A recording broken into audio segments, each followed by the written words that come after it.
നമസ്കാരം. S P ചാനലിലേക്ക് ഒരിക്കൽ കൂടി സ്വാഗതം. നമ്മളൊക്കെ എന്ത് മണ്ടന്മാരാണെന്ന് ആലോചിക്കുകയാണ്. കാരണം ചില കാര്യങ്ങൾ അമിതമായി വിശ്വസിക്കുക, അങ്ങനെ ആ വിശ്വസിച്ച് അവർക്ക് വേണ്ടിയിട്ട് ഒരുമിച്ച് നിൽക്കുക, അങ്ങനെ ആ ഒരുമിച്ച് നിന്നതിന് ശേഷം പിന്നീട് അബദ്ധമാണ് എന്ന് തിരിച്ചറിയുക, ആ അബദ്ധം തിരുത്തപ്പെടാൻ കഴിയാത്ത ഒരു വലിയ തെറ്റായി മാറുക. ഇതൊക്കെ സത്യത്തിൽ ഇന്നത്തെ നമ്മുടെ കേരള ജനതയ്ക്ക് പറ്റിയ ഒരു അമളി എന്ന് തന്നെ പറയേണ്ടി വരും. അല്ലെങ്കിൽ ഇന്ന് നമ്മുടെ കേരള ജനതയുടെ ഇന്നത്തെ അവസ്ഥ അങ്ങനെ തന്നെയാണ്. കാരണം ആരൊക്കെയോ പറയുന്നത് കേട്ട് എന്തൊക്കെയോ ചില കാര്യങ്ങൾ മൂഢമായി വിശ്വസിച്ചു, അങ്ങനെ പറയേണ്ടി വരും. മൂഢമായെന്ന് പറഞ്ഞാൽ വലിയ മൂഢമായി തന്നെ വിശ്വസിക്കുന്നു. എന്നിട്ട് ആ വിശ്വാസത്തിൻ്റെ പുറത്ത് കുറേ കാലം ജീവിക്കുന്നു. പിന്നീട് തങ്ങളെ വിശ്വസിപ്പിച്ചതല്ല ശരി എന്ന് തിരിച്ചറിയുന്നു. ഇതാണ് അവസ്ഥ. കാരണം വേറൊന്നുമല്ല, ഇന്ന് PK ബഷീർ എന്ന് പറയുന്ന പൊതുമരാമത്ത് വകുപ്പ് മന്ത്രി നേരെ നിയമസഭയിൽ അത് ഭരണകക്ഷി തന്നെ കൊടുത്ത കുറച്ച് ചോദ്യം ചോദിച്ചു. അതായത് നമുക്കറിയാവുന്ന പോലെ Uralungal labour cooperative society, labour service society, അപ്പോൾ ആ സൊസൈറ്റിയുമായി ബന്ധപ്പെട്ടുകൊണ്ട് ഇവിടെ വലിയ തോതിലുള്ള പ്രചരണം നടന്നതാണ്. അത് UDFകാരും നമ്മുടെ VD സതീശൻ അടക്കമുള്ള KC വേണുഗോപാൽ, രമേശ് ചെന്നിത്തല, പിന്നെ നമുക്ക് KM ഷാജി, മുസ്ലിം ലീഗിലുള്ളവരും അതോടൊപ്പം തന്നെ കോൺഗ്രസ്സിലുള്ളവരും അടക്കമുള്ളവർ പറഞ്ഞു പരത്തിയിരുന്നത് ഇത് വലിയ ഒരു തട്ടിപ്പ് കമ്പനിയാണ് ഊരാളുങ്കൽ ലേബർ കോഓപ്പറേറ്റീവ് സൊസൈറ്റി. അതായത് കാരണം എന്താണെന്ന് ചോദിച്ചാൽ ഈ ഊരാളുങ്കലിന് തന്നെ CPM അല്ലെങ്കിൽ നമ്മുടെ LDF സർക്കാർ പണിയേൽപ്പിക്കുന്നു. എന്നാൽ നമുക്കറിയാം ഈ പറയുന്ന ടെൻഡർ വിളിക്കാതെ അവശ്യ സർവീസ് എന്നുള്ള നിലയിൽ ഊരാളുങ്കലിന് ആദ്യമായി നിർമ്മാണ പ്രവർത്തനങ്ങൾ ഏൽപ്പിച്ചു കൊടുത്ത സർക്കാർ ഉമ്മൻചാണ്ടിയുടേതായിരുന്നു എന്ന് നമുക്കെല്ലാവർക്കും അറിയാം. എന്നിരുന്നിട്ട് കൂടി CPM-ന് നേതൃത്വം കൊടുക്കുന്ന ഇടത് സർക്കാരാണ് ഇത് കൊണ്ടുവന്നതെന്നും CPM-ൽ നിന്ന് ഉണ്ടാകുന്ന അവിഹിതമായ ധനത്തെ അല്ലെ പണത്തെ ഡംപ് ചെയ്യുന്നതിന് വേണ്ടിയിട്ടുള്ള ഒരു താൽക്കാലിക സംവിധാനമാണ് ഈ ഊരാളുങ്കൽ സൊസൈറ്റി എന്ന് വരുത്തി തീർക്കുകയാണ്. അതാണ് ശരിക്കും UDFകാർ കഴിഞ്ഞ 10 വർഷക്കാലമായി കേരളത്തിൽ വിറ്റുകൊണ്ടിരുന്ന ഏറ്റവും ഭംഗിയുള്ള, ഏറ്റവും വൃത്തിയുള്ള ഒരു നുണ.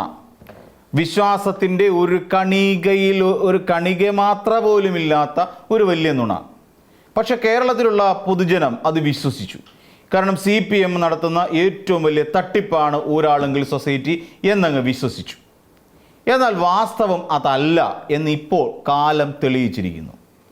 ഇത് കേട്ടുകൊണ്ടിരിക്കുന്ന കേരളത്തിലെ പൊതുജനം എന്തായിരിക്കും കരുതുക? കാരണം അവർക്ക് പറ്റിപ്പോയത് അബദ്ധമാണെന്നല്ലേ കരുതുക. അതാണ് അവസ്ഥ എന്ന് തുടക്കത്തിൽ പറഞ്ഞു വെച്ചത്.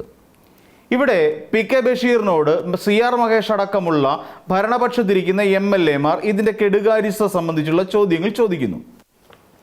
ആ ചോദ്യങ്ങൾ ചോദിച്ച് അതിൻ്റെ ഉത്തരമായിട്ട് PK ബഷീർ പറയുമ്പോൾ പരാതി ഇതുവരെ ഒന്നും ഉയർന്നു വന്നിട്ടില്ല എന്നാണ് പറയുന്നത്. അതായത് ഊരാളുങ്കൽ ലേബർ സർവീസ് സൊസൈറ്റിയുമായി ബന്ധപ്പെട്ടുകൊണ്ട് നിലവിൽ ഒരു പരാതിയും ഇല്ല. പരാതി അങ്ങനെ ഉണ്ടായാൽ മാത്രം ഇതുമായി ബന്ധപ്പെട്ട് തുടർന്ന് അന്വേഷിക്കുകയോ പഠിക്കുകയോ ചെയ്യും എന്നാണ് PK ബഷീർ മർമ്മപ്രധാനമായി പറയുന്ന ഒരു കാര്യം. ഇവിടെ പരാതിയില്ല എന്ന് PK ബഷീർ എന്ന് പറയുന്ന പുതിയ പൊതുമരാമത്ത് വകുപ്പ് മന്ത്രി സ്ഥാപിച്ചിരിക്കുന്നു. അപ്പോൾ പിന്നെ ഇത്രയും കാലം UDF എന്ന് പറയുന്ന മുന്നണിക്കകത്ത് നിന്ന് ഈ ഊരാളുങ്കലിനെതിരായി ഉയർന്നു വന്നതൊക്കെ പരാതി അല്ലായിരുന്നോ എന്നൊരു ചോദ്യം നമ്മൾക്ക് പെട്ടെന്ന് ഉന്നയിക്കേണ്ടി വരും. അതായത് തെരഞ്ഞെടുപ്പ് ജയിക്കാൻ വേണ്ടിയിട്ട് ഇടതുപക്ഷ പാർട്ടി അല്ലെങ്കിൽ ഇടതുപക്ഷ സർക്കാർ ചെയ്ത് എന്തിനേയും കണ്ണടച്ചെതിർക്കാനും അതെല്ലാം വലിയ വലിയ തെറ്റുകളായിരുന്നു എന്നും അതിനുള്ളിൽ വലിയൊരു അഴിമതിയുണ്ട് എന്നും പറഞ്ഞ് ജനങ്ങളെ ബോധിപ്പിക്കുകയായിരുന്നു സത്യത്തിൽ UDF ചെയ്തത്. അപ്പോൾ ഇങ്ങനെ ഒരു പരാതി ഉണ്ടായിട്ടില്ല. അതായത് ഈ ലേബർ സർവീസ് സൊസൈറ്റിയുമായി ബന്ധപ്പെട്ടുകൊണ്ട് പരാതി ഉണ്ടായിരുന്നെങ്കിൽ VD സതീശനായിക്കോട്ടെ, KC വേണുഗോപാൽ ആയിക്കോട്ടെ, രമേശ് ചെന്നിത്തല ആയിക്കോട്ടെ, KM ഷാജി ആയിക്കോട്ടെ, ഇതാ നിൽക്കുന്ന കുഞ്ഞാലിക്കുട്ടി സാഹിബ് ആയിക്കോട്ടെ, ആരായിരുന്നാലും ശരി ഇവർക്കൊരു പരാതി ഉയർത്താമായിരുന്നില്ലേ? ഇവരാരും പരാതി ഉയർത്തിയിട്ടില്ല. ഇവിടെ നമ്മൾ നോക്കിക്കോളൂ. പിന്നെ ഈ പറയുന്ന KM ഷാജി അടക്കം പറഞ്ഞുകൊണ്ടിരുന്നത് എന്താ? ഇത് വലിയ തട്ടിപ്പാണ്, തട്ടിപ്പ് കമ്പനിയാണ്.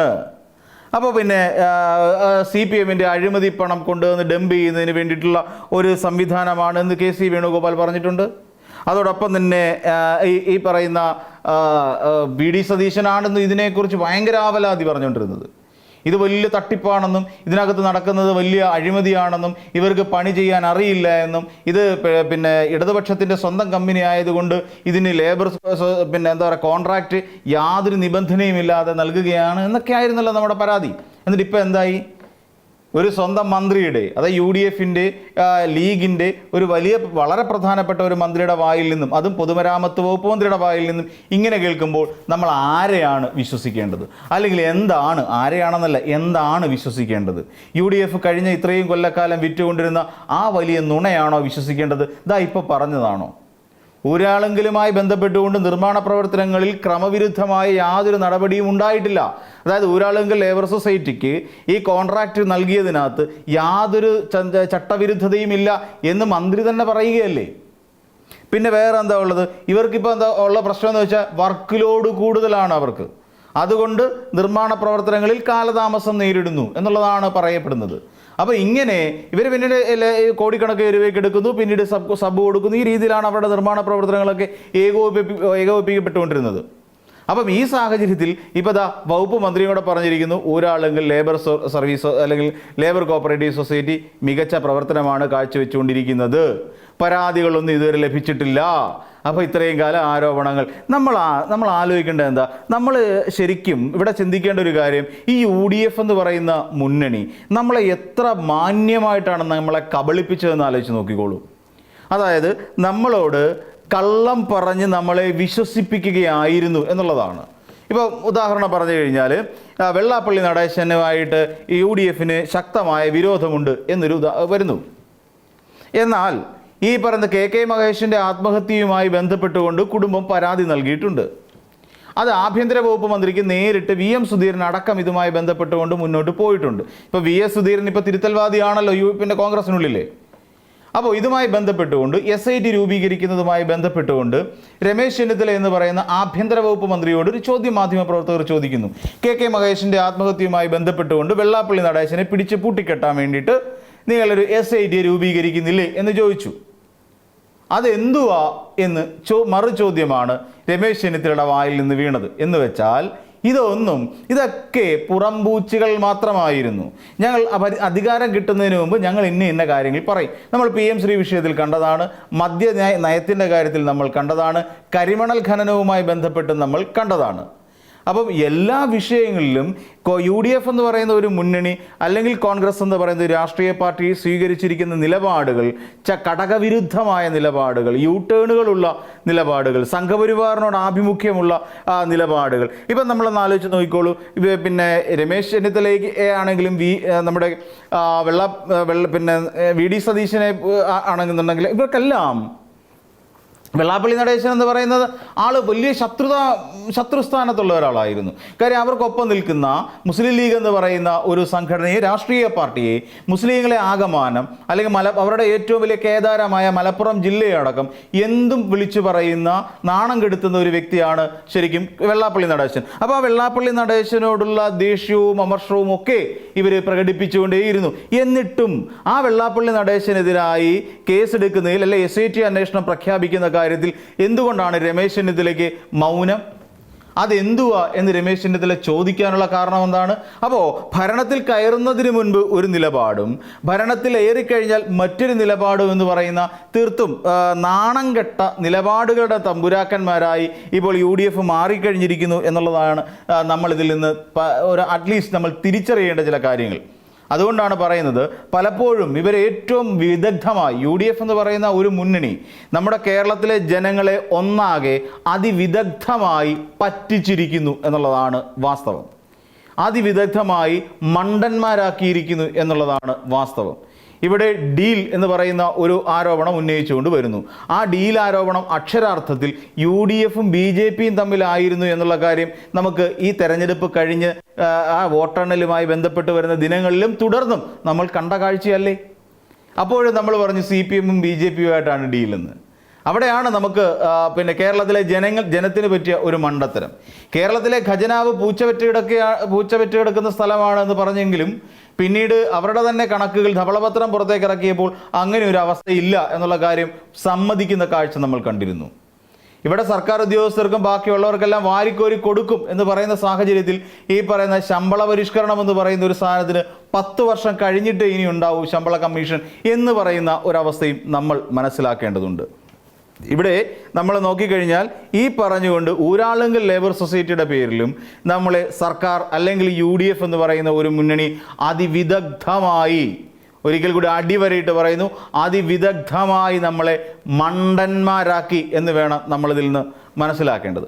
അപ്പോൾ മറ്റൊരു വീഡിയോയുമായി നമുക്ക് വീണ്ടും കാണാം.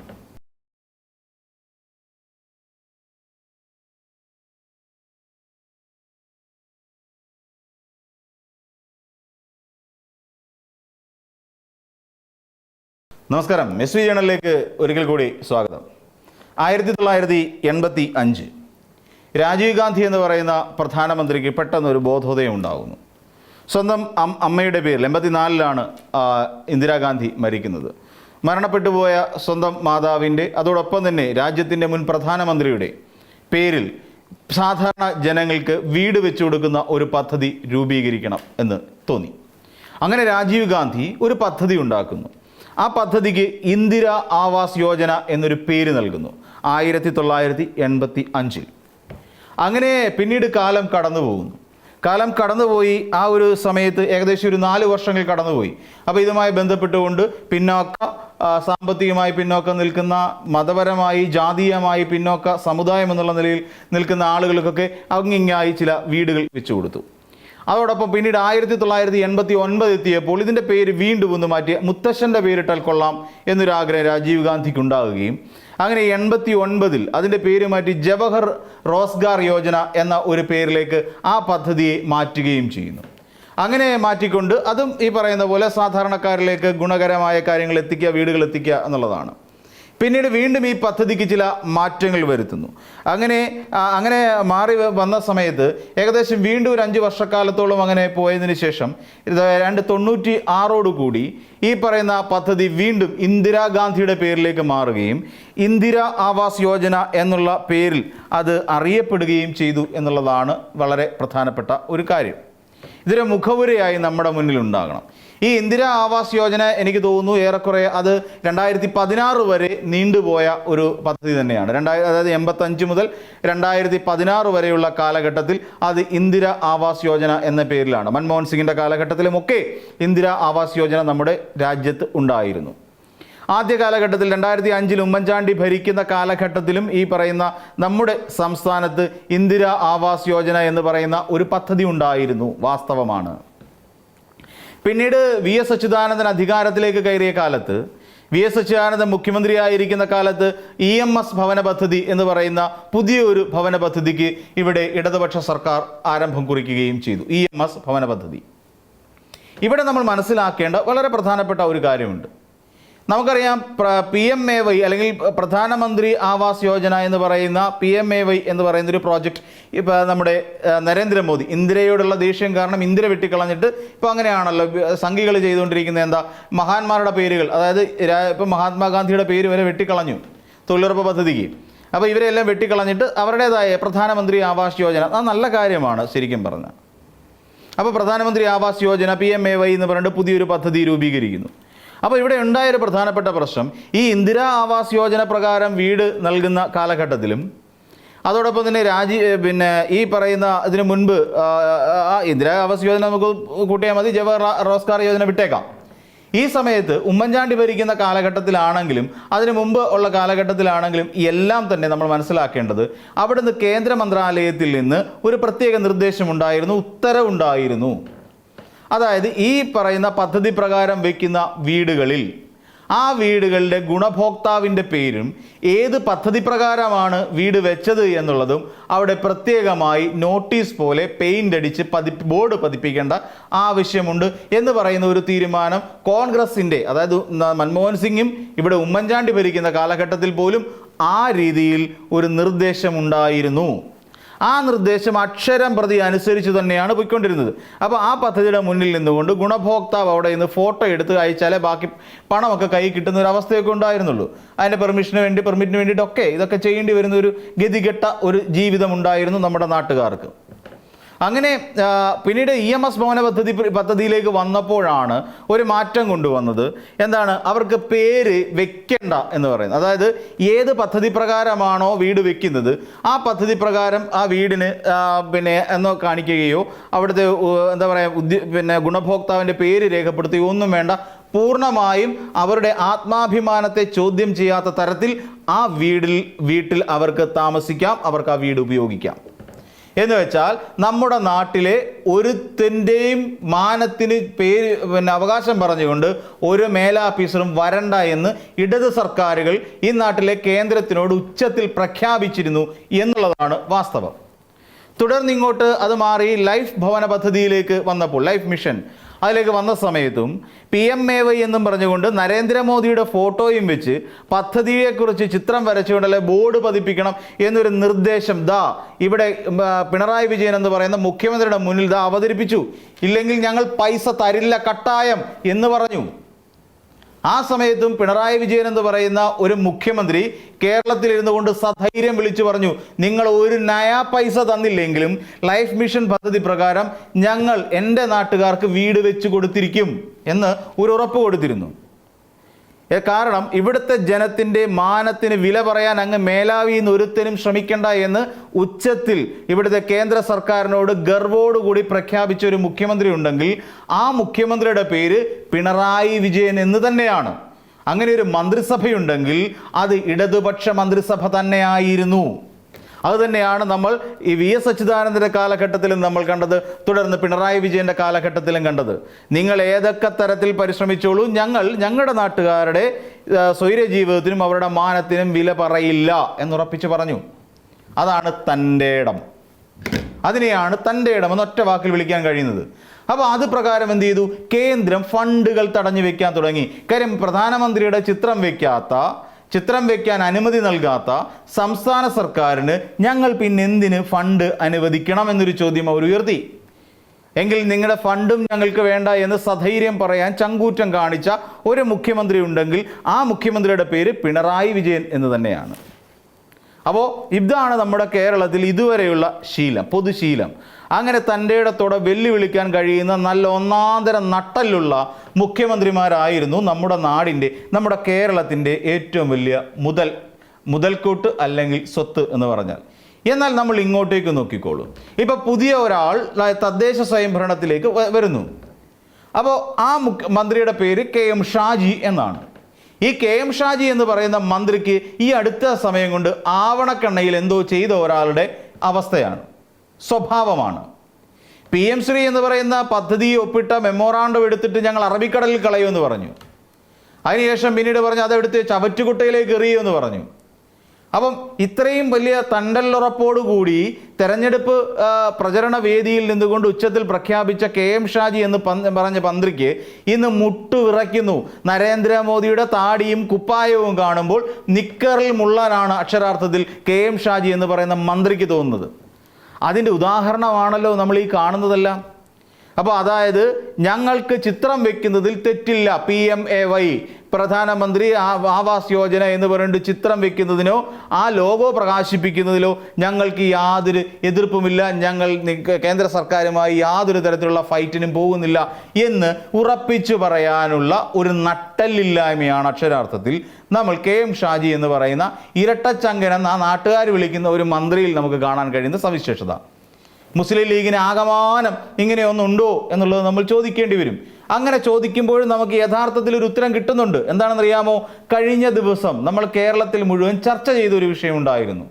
ചമ്പക്കുളം മൂലം വള്ളംകളിയുമായി ബന്ധപ്പെട്ടുകൊണ്ട് അവിടെ പ്രാദേശിക അവധി ചോദിച്ച MLAക്ക് കുട്ടനാട് MLAക്കെതിരായി നമുക്ക് അറിയാവുന്ന പോലെ VD സതീശൻ എന്ന് പറയുന്ന മുഖ്യമന്ത്രി ഒരു കാരണവശാലും കൊടുക്കില്ല എന്ന് പറഞ്ഞു. അതിനെ നമ്പിക്കൊണ്ട് ഞങ്ങൾ തമ്മിൽ എന്തോ സംസാരിച്ചതിൻ്റെ തുടർ സംസാരമായിരുന്നു ആ വാചകം വന്നത് എന്നൊരു ഉളുപ്പുമില്ലാതെ മാധ്യമങ്ങളുടെ മുന്നിൽ നിന്നുകൊണ്ട് വിളിച്ചു പറയാൻ കുഞ്ഞാലിക്കുട്ടിക്ക് കഴിഞ്ഞു എന്നുള്ളത് എത്ര ശോചനീയമായ അവസ്ഥയാണ് കേരളത്തിൻ്റെ എന്ന് കാണിച്ചു തരുന്നതല്ലേ? തീർച്ചയായിട്ടും അതെ. ഇവിടെ നോക്കിക്കോളൂ, ഇവിടെ അത് തന്നെയല്ലേ സംഭവിക്കുന്നത്. N ഷംസുദ്ദീൻ എന്ന് പറയുന്ന മുസ്ലിം ലീഗിൻ്റെ ഒരു മന്ത്രി ഇപ്പോൾ PM ശ്രീ പദ്ധതി നടപ്പാക്കുന്നതിൽ തെറ്റില്ല എന്ന് പറയുന്നു. ഇവിടെ നോക്കിക്കോളൂ, ഇവിടെ PMAY എന്ന് പറയുന്ന പ്രധാനമന്ത്രിയുടെ ആവാസ് യോജനയുമായി ബന്ധപ്പെട്ട ആ പ്രധാനമന്ത്രിയുടെ ചിത്രവും പദ്ധതി പേരും വീടുകളിൽ പ്രദർശിപ്പിക്കുന്നതിന് ഞങ്ങൾക്ക് യാതൊരു തടസ്സവുമില്ല എന്ന് സാഷ്ടാംഗം സംഘപരിവാറിൻ്റെ കാൽച്ചുവട്ടിലേക്ക് വന്ന് വീഴുന്നു. കുഞ്ഞാലിക്കുട്ടികൾ ഇതുവരെ ആ ഒരു അവസ്ഥയിലേക്ക് നിൽക്കാഞ്ഞു. കുഞ്ഞാലിക്കുട്ടി ഇതുവരെ VD സതീശൻ്റെ കാൽച്ചുവട്ടിൽ വരെ മാത്രമേ ആയിട്ടുള്ളൂ, അങ്ങോട്ടേക്ക് എത്തിയിട്ടില്ല.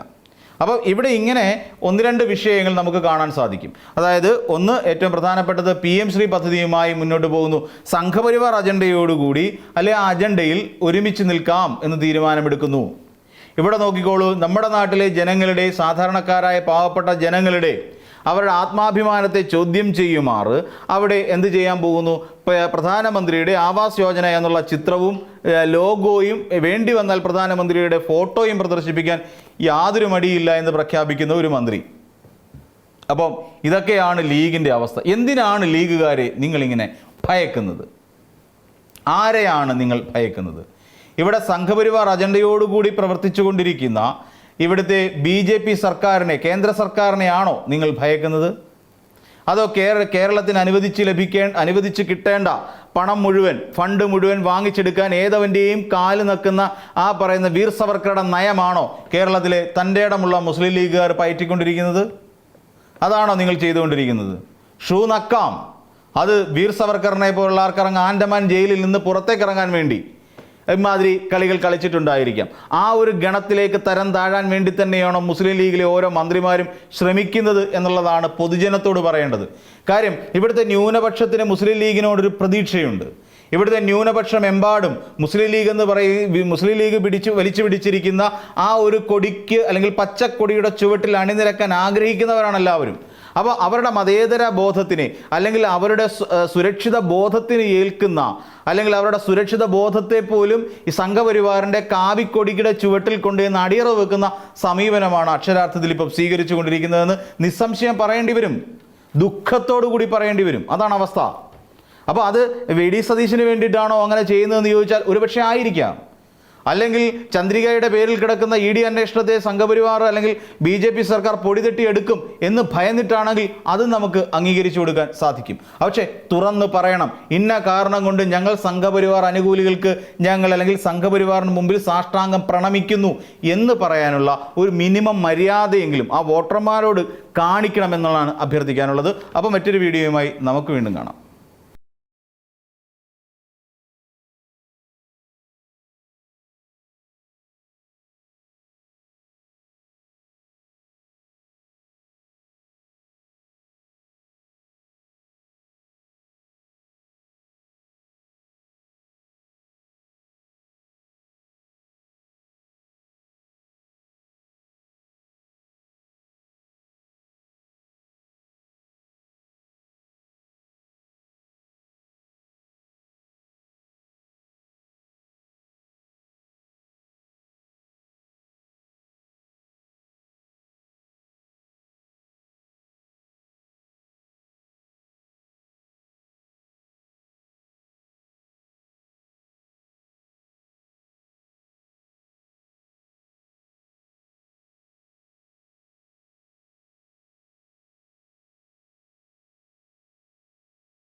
ഏതെങ്കിലും ആൾക്കാർക്ക് വേണ്ടിയിട്ട് പ്രതിമ നിർമ്മിക്കാൻ നിങ്ങൾ ആരെങ്കിലും ആഗ്രഹിക്കുന്നുണ്ടോ?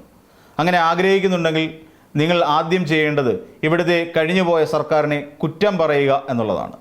അങ്ങനെ കുറ്റം പറയുന്നവർക്ക് ഈ നാട്ടിൽ അടുത്ത ബജറ്റോടുകൂടി ഒരു പ്രതിമ ഇവിടുന്ന് നൽകുന്നതായിരിക്കുമെന്നാണ് സംസ്ഥാന സർക്കാരിൻ്റെ തീരുമാനം. അതായത് കേരളം അമേരിക്കയ്ക്ക് തുല്യമായി എന്ന് പറഞ്ഞ ആളുണ്ട്. ഞാൻ അമേരിക്കയിൽ പോയപ്പോൾ അവിടെ കണ്ട് അമ്പരന്ന് പോയി, കേരളത്തിൻ്റെ ഡെവലപ്മെൻറ്റ് കണ്ടിട്ട് എന്ന് പറഞ്ഞ ആൾ ഊളംപാറയിലാണ് അദ്ദേഹം പോയി കണ്ടത് എന്ന് പറഞ്ഞ ഒരു ചലച്ചിത്ര നടനുണ്ടായിരുന്നു, മരണപ്പെട്ടുപോയി അദ്ദേഹം. അതോടൊപ്പം തന്നെ ഇതുപോലെ നിരവധിയായ കാര്യങ്ങൾ പറഞ്ഞുകൊണ്ടിരുന്ന ആ നടൻ മരണപ്പെട്ടിട്ട് അധിക ദിവസമായില്ല. അദ്ദേഹത്തിൻ്റെ മരണത്തിൽ കേരളത്തിലുള്ള എല്ലാവർക്കും ഒരേപോലെ ദുഃഖമുണ്ട്. കാരണം നഷ്ടപ്പെട്ടതൊരു മികച്ച കലാകാരനെയാണ് എന്നുള്ളതാണ്. കാരണം അഭിനേതാവ് എന്നുള്ള നിലയിൽ അദ്ദേഹം വലിയ തോതിലൊരു മുദ്ര പതിപ്പിച്ചില്ല എങ്കിൽ തന്നെയും ആ നടൻ്റേതായ ഒരു സ്ഥാനം നേടിയെടുക്കാൻ കഴിഞ്ഞിട്ടുണ്ട്. ഒരുപക്ഷെ നമ്മുടെ കേരളത്തിൽ മറ്റ് നടന്മാർ അനവധിയായ നടന്മാരുണ്ടായിരുന്നു. നെടുമുടി വേണു എന്ന് പറയുന്ന അസാധ്യ പ്രതിഭയുള്ള നാടായിരുന്നു, പ്രതിഭയുടെ നാടാണ് നമ്മുടെ കേരളം. തിലകൻ എന്ന് പറയുന്ന ഒരു അസാധ്യ പ്രതിഭയുടെ നാടാണ് നമ്മുടെ കേരളം. നമ്മുടെ സംസ്ഥാനത്തിലേക്ക് ആദ്യമായി ദേശീയ അവാർഡ് നേടിക്കൊണ്ട് തന്ന PJ ആൻ്റണി എന്ന് പറയുന്ന ഒരു ചലച്ചിത്രകാരൻ്റെ നാടാണ് നമ്മുടെ കേരളം. അങ്ങനെ അനവധി ബഹുമുഖ പ്രതിഭകൾ അരങ്ങുവാണ മലയാള ചലച്ചിത്ര രംഗത്ത് വലിയ തോതിലുള്ള വ്യക്തിമുദ്ര പതിപ്പിക്കാൻ കഴിഞ്ഞിട്ടുള്ള നടൻ ആയിരുന്നില്ല സലിംകുമാർ എന്ന് വ്യക്തിപരമായി എനിക്ക് അഭിപ്രായമുണ്ട്. ആ അഭിപ്രായമുള്ള നമുക്ക് ഈ പറയുന്ന സാഹചര്യത്തിൽ അദ്ദേഹത്തിന് പ്രതിമ നിർമ്മിച്ചു കൊടുത്തതിന് പ്രധാനപ്പെട്ട കാരണം എന്താണെന്ന് നമുക്കെല്ലാവർക്കും അറിയാം. ഈ അമേരിക്കയിൽ പോയപ്പോൾ കേരളം അമേരിക്കയുടെ അത്രയും എത്തിയിട്ടില്ല എന്ന് കണ്ട ഒരാൾ ഊളംപാറയിൽ വെച്ച് കണ്ടു എന്നാണ് അദ്ദേഹം മൈക്കിലെ പ്രസംഗത്തിലൂടെ പറഞ്ഞത്. എന്ന് വെച്ചാൽ അയാൾ ഒരു മനോരോഗിയായിരുന്നു, ചിത്തഭ്രമം ബാധിച്ച ഒരാളായിരുന്നു അത് എന്ന് പറയുകയുണ്ടായി. എന്ന് വെച്ചാൽ കേരളം വികസന കുതിപ്പിലാണ് എന്ന് പറഞ്ഞുകൊണ്ടിരിക്കുന്ന കേരളത്തിലെ ഇടത് പ്രവർത്തകർക്കും ഇടത് രാഷ്ട്രീയ പ്രവർത്തകർക്കും ഭരണാധികാരികൾക്കുമെല്ലാം ചിത്തഭ്രമമാണ് എന്ന് അടങ്കൽ പറഞ്ഞ ഒരു വ്യക്തിയാണ് സലിംകുമാർ എന്ന് പറയുന്ന ഒരാൾ. അപ്പോൾ അതുകൊണ്ട് അത്രയും കൃത്യമായി വാചകങ്ങളെ എടുത്ത് പ്രയോഗിച്ച് പൊതുജനത്തിൻ്റെ മുന്നിലേക്ക് എറിഞ്ഞു കൊടുത്ത സലിംകുമാറിന് ഒരു പ്രതിമ മിനിമം വെച്ചു കൊടുത്തില്ലെങ്കിൽ, അതിന് 1 കോടി രൂപയുടെ പ്രതിമയെങ്കിലും വെച്ചു കൊടുത്തില്ലെങ്കിൽ മോശമായി പോകുമല്ലോ എന്ന് പറവൂരുകാരനായ നമ്മുടെ മുഖ്യമന്ത്രി അങ്ങ് തീരുമാനിച്ചു. അതുകൊണ്ട് അദ്ദേഹത്തിനൊരു പ്രതിമ വെച്ചു കൊടുക്കാൻ തീരുമാനിച്ചു. നമുക്കെല്ലാവർക്കും അറിയാം, പൊയ്ക്കോട്ടെ. പിന്നെ നമുക്കറിയാം ജോൺസൺ മാഷിന് വേണ്ടിയിട്ട് മ്യൂസിക് ഇൻസ്റ്റിറ്റ്യൂട്ട്, നല്ല കാര്യം. ജോൺസൺ മാഷിനെ പോലുള്ള ഒരു മഹത് വ്യക്തിക്ക് വേണ്ടിയിട്ട് ഇവിടെ ഒരു ഇൻസ്റ്റിറ്റ്യൂട്ട് സ്ഥാപിച്ചു എന്നും പറഞ്ഞിട്ട് ആകാശം ഇടിഞ്ഞു പോകാനൊന്നും പോകുന്നില്ല. കാര്യം അത്രത്തോളം പ്രഗത്ഭമതിയായ ഒരു വ്യക്തിയായിരുന്നു അദ്ദേഹം. അതൊക്കെ നമ്മൾ അംഗീകരിച്ചു കൊടുക്കുന്നു, അതിനെയെല്ലാം നമ്മൾ ഉൾക്കൊള്ളുകയും ചെയ്യുന്നു. പക്ഷേ ഇവരെല്ലാം മറന്നുപോയ ഒരു നേതാവുണ്ട്. ഒരുപക്ഷെ തിരുവഞ്ചൂർ രാധാകൃഷ്ണന് ഉള്ളിലൊരു തോന്നൽ ഉണ്ടായി കാണും, പക്ഷേ ആ ഒരു സർക്കാർ അത് വേണ്ട രീതിയിൽ പരിഗണിക്കും എന്നൊരു തോന്നൽ ഇപ്പോഴും തിരുവഞ്ചൂരിൻ്റെ ഉള്ളിലുണ്ട്. തിരുവഞ്ചൂരിൻ്റെ പ്രതിമയല്ല കേട്ടോ, ഉമ്മൻചാണ്ടിയുടെ പ്രതിമ സ്ഥാപിക്കണം എന്നുള്ള ആവശ്യം ഉമ്മൻചാണ്ടി ആരാധകരായ നിരവധി ആൾക്കാർക്ക് ഉണ്ട് എന്നുള്ളത് വാസ്തവമാണ്. എന്നിട്ടും ആരും ചോദിക്കാൻ ചെന്നില്ല.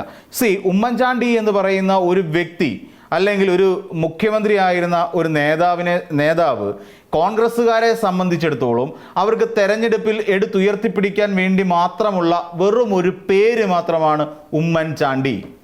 ഞങ്ങളുടെ ജനകീയ നേതാവ്, ഞങ്ങളുടെ ആദർശവാദിയായ നേതാവ് അത് മാത്രമേ ഉള്ളൂ. പക്ഷേ ഈ ഉമ്മൻചാണ്ടിയെ കുറിച്ചിട്ട് കോൺഗ്രസ്സിനകത്തുള്ള പല നേതാക്കന്മാർക്കും വിഭിന്ന അഭിപ്രായം ഉണ്ടായിരുന്നു എന്നുള്ള കാര്യം നമുക്കെല്ലാവർക്കും അറിയാം.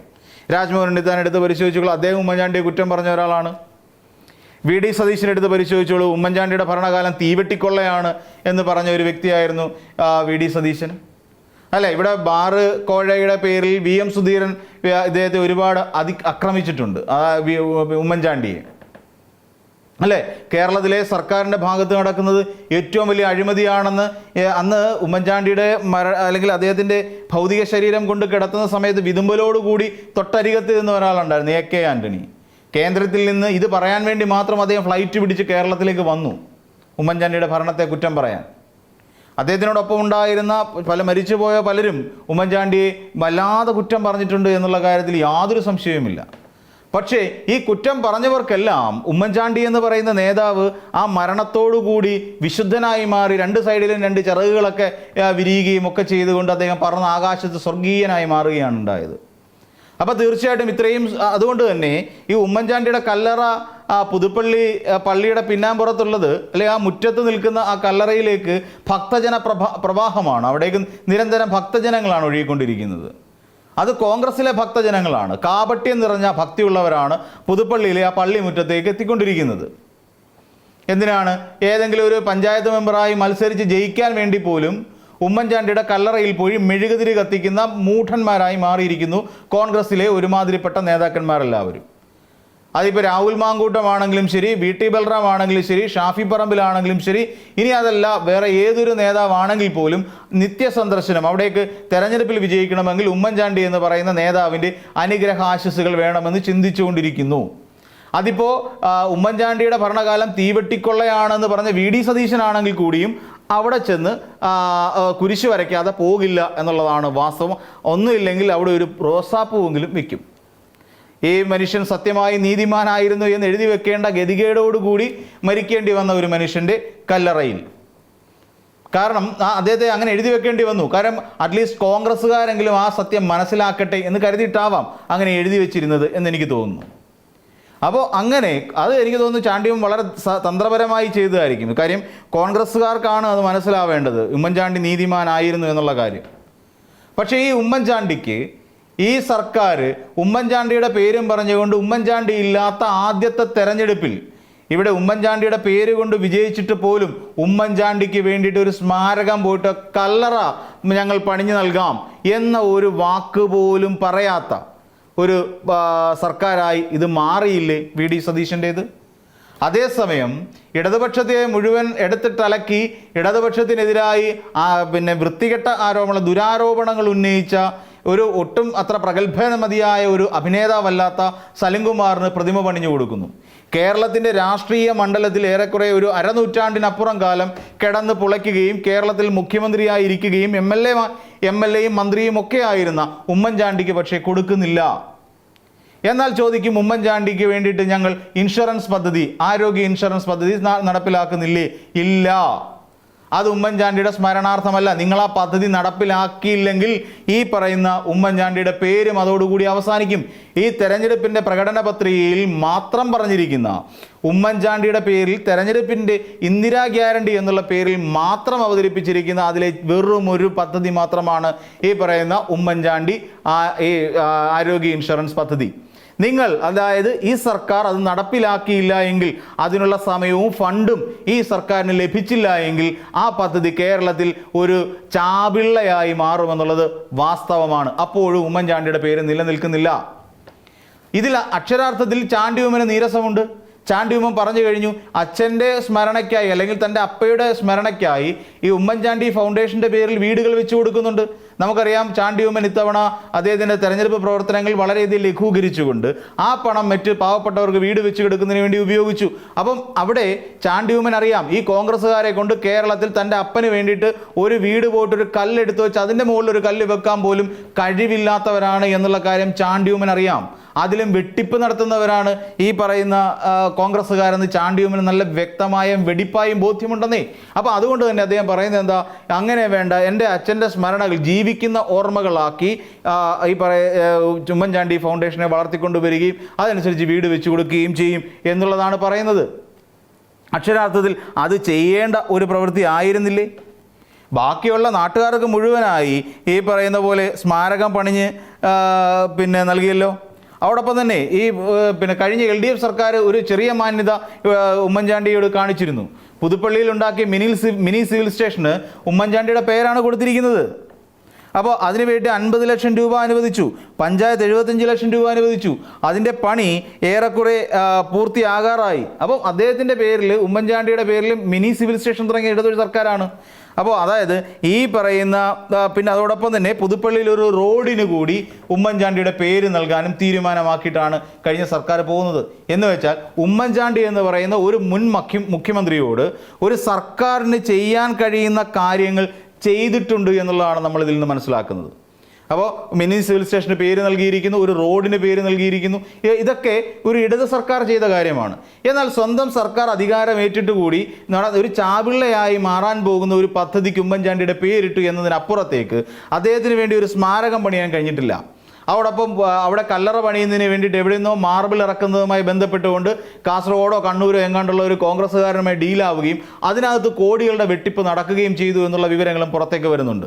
അപ്പം ഈ രീതിയിൽ ശരിക്കും ഉമ്മൻചാണ്ടി എന്ന് പറയുന്ന ശരിക്കും നീതിമാനായി എന്ന് ബോർഡിൽ എഴുതി വെച്ചിരിക്കുന്ന ഒരു മനുഷ്യന് വേണ്ടിയിട്ട് കോൺഗ്രസ്സുകാർ ഒരു ചുക്കും ചെയ്യുന്നില്ല എന്നുള്ളതാണ് വാസ്തവം. അതേസമയം CPM-കാരെ കുറ്റം പറയുകയും കയറി അല്ലെങ്കിൽ ഈ പറയുന്ന പുതിയ മുഖ്യമന്ത്രിയുടെ ആരെങ്കിലുമൊക്കെ ആയിരിക്കുകയും ചെയ്യുന്ന ഒരാളാവണമായിരുന്നു ഉമ്മൻചാണ്ടി. അപ്പോൾ പുതിയ മുഖ്യമന്ത്രിക്ക് പണ്ടേ ഇഷ്ടമല്ലാത്തൊരു വ്യക്തിയായിരുന്നു ഉമ്മൻചാണ്ടി എന്നുള്ള കാര്യം നമുക്കറിയാം. അതുകൊണ്ട് ഉമ്മൻചാണ്ടിക്ക് ഒരു സ്മാരക മന്ദിരമൊക്കെ ഇവിടെ ഉയരും എന്നുള്ളത് കോൺഗ്രസ്സുകാരൊക്കെ പുതുപ്പള്ളിക്കാർ വെറും ഒരു സ്വപ്നം പോലെ കൊണ്ടു നടന്നോളൂ. ഈ 5 വർഷത്തിനകത്ത് നടന്നാൽ അത് നിങ്ങളുടെ ഭാഗ്യം. അപ്പോൾ മറ്റൊരു വീഡിയോയുമായി നമുക്ക് വീണ്ടും കാണാം.